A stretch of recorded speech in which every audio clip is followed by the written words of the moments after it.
Hey, what's up mga pre, and welcome back dito sa ating YouTube channel. And for today's video nga mga pre ay babalikan nga natin itong Legend of Arcadia. Merong panibagong update dito mga pre, and then pag-uusapan din natin dito kung paano nga tayo dito makakapag-mint ng Arca token mga pre. So dito nga tayo sa kanilang tournament, Season 1 starts now na nga dito mga pre, no? The game phase is officially here from now until January 7. Dive into the thrilling toy brawl mode and register up to 10 NFT toy heroes for epic PvP battles. Earn brawl coins and climb the ranks. Your adventure is awaits nga daw dito. And then meron silang reward pool na 415,000 Arca token and then various NFT assets nga daw yung kanilang pa-reward dito mga pre. So tara na at tingnan natin dun sa kanilang endgame mga pre,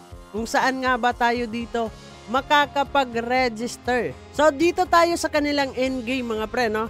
So hanapin natin yung toy brawl mga pre, andito naman sa gitna. Click natin yung toy brawl. And then dito mga pre, kailangan po natin is my hero. Click po natin yung my hero natin. Yung sa akin mga pre ay hindi ako makapag-register dito, no? Sayang mga pre, hindi ako makakasali sa kanilang panibagong update patungkol dito sa kanilang tournament season 1. Sayang yung kanilang reward dito mga pre kasi hindi tayo makakakuha. Pero dito mga pre, titingnan natin kung paano nga ba tayo dito makapag-mint ng token nila. Sa akin mga pre is meron na ako ditong 50 white ore and then yung 9 na obsidian mga pre, no? So click lang natin itong Arca mint mga pre, no? Or mint Arca token dito sa gilid, and then click natin yan, and then max lang po natin kung ilan yung token na pwede nating i-mint dito mga pre, and then click natin yung mint, and then kusa na po yung gagalaw mga pre. At ayun, nakapag-mint na tayo dito ng isang Arca token. So, ganun lang naman yung ating update sa ngayon mga pre patungkol dito sa Legend of Arcadia.